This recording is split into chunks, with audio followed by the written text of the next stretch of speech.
errota mugitzen zuen ibai horri buruzko informazioa dago pixka ibaien garrantzia, nola ibaia ezen errota mugitzeko edo gure industria mugitzeko baliabide bat soilik, ekosistema garrantzitsua dela eta nola, adibidez Errenterian industrializazioaren eraginez, ze egoera kaskarrean gelditu ziren ibaiak,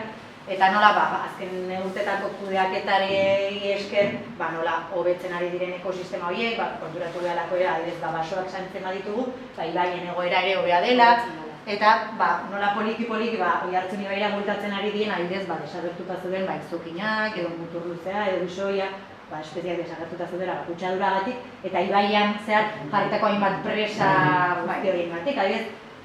errota mugitzeko eta lehenik zeuden burdinolak eta mugitzeko kanal bat eraiki zen, hemen erditik pasatzen den hau ez ibai, hau da desbio bat ateratzen dela justo alkanpora iritsi baino lehen zubi horretan, hor zegoen presa, eta presa horretatik desbio bat ateratzen zen